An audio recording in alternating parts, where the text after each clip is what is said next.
Kitab Hakim-Hakim. Pada zaman itu, tidak ada raja di antara orang Israel. Dan pada zaman itu, suku Dan sedang mencari milik pusaka untuk menetap.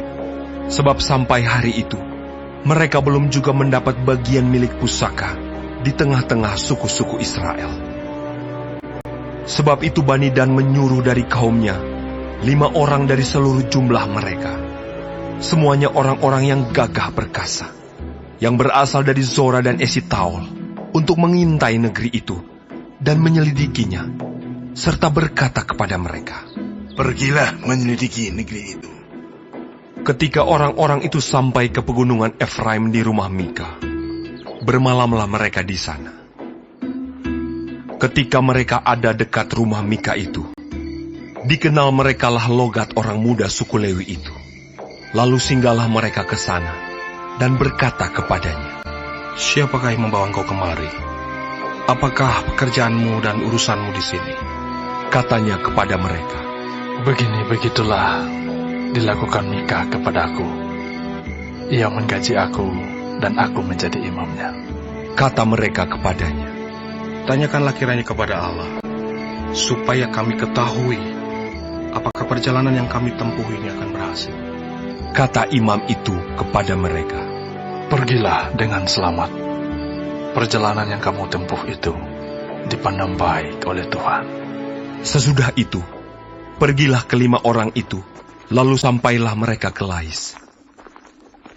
Dilihat merekalah bahwa rakyat yang diam di sana hidup dengan tentram, menurut adat orang Sidon, aman dan tentram.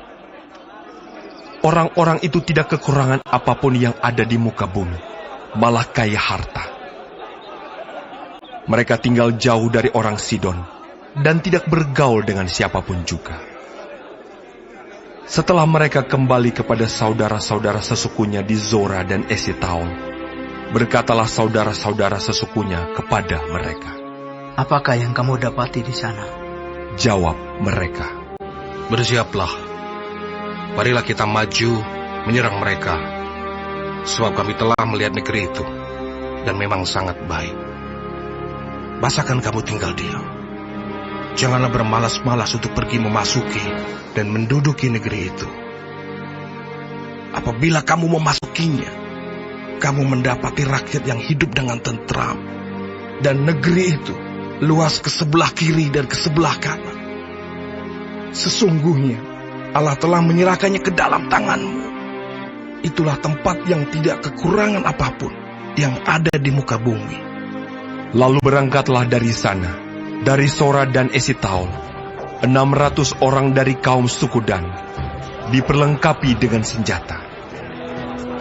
Mereka maju, lalu berkemah di Kiryat Yearim, di Yehuda. Itulah sebabnya tempat itu disebut Mahane Dan sampai sekarang. Letaknya di sebelah barat Kiryat Yearim. Dari sana, mereka bergerak terus ke pegunungan Efraim dan sampai di rumah Mika. Lalu berbicaralah ke-5 orang yang telah pergi mengintai daerah Lais itu. Katanya kepada saudara-saudara sesukunya, "Tahukah kamu bahwa dalam rumah-rumah ini ada efod, terafim, patung pahatan, dan patung tuangan? Oleh sebab itu, insafilah apa yang akan kamu perbuat." Kemudian mereka menuju ke tempat itu, lalu sampai di rumah orang muda suku Lewi itu, di rumah Mika, dan menanyakan apakah ia selamat. Sementara ke-600 orang dari Bani Dan, yang diperlengkapi dengan senjata itu, tinggal berdiri di pintu gerbang.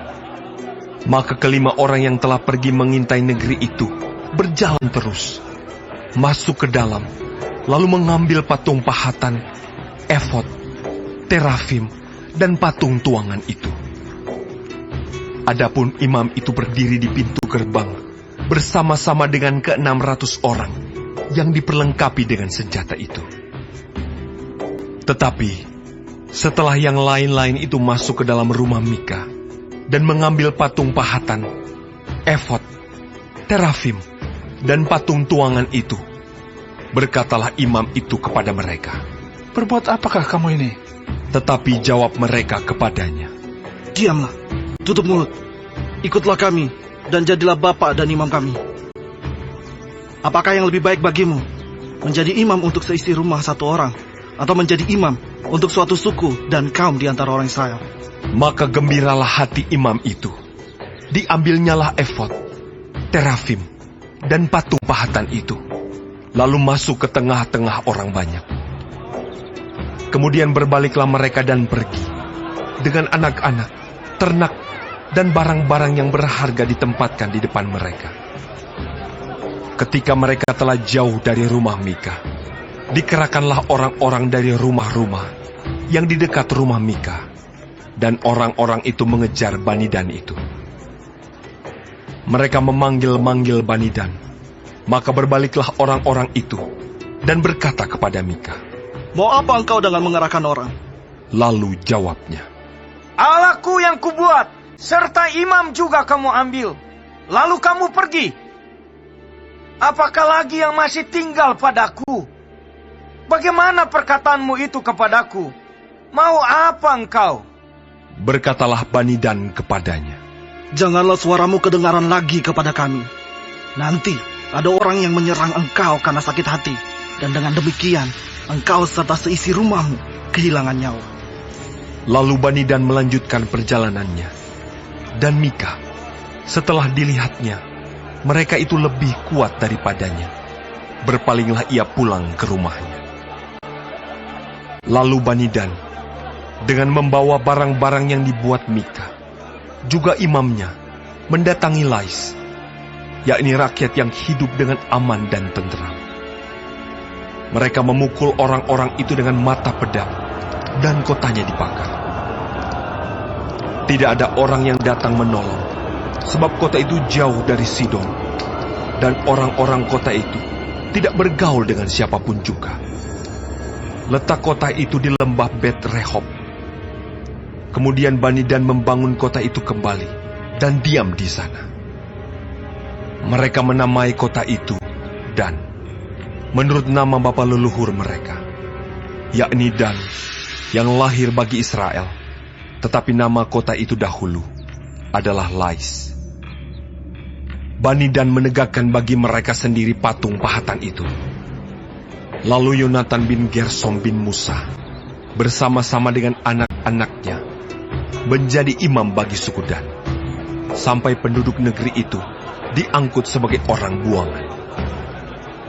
Demikianlah mereka menempatkan bagi mereka sendiri patung pahatan yang telah dibuat Mika itu, dan patung itu ada di sana selama rumah Allah ada di Silo.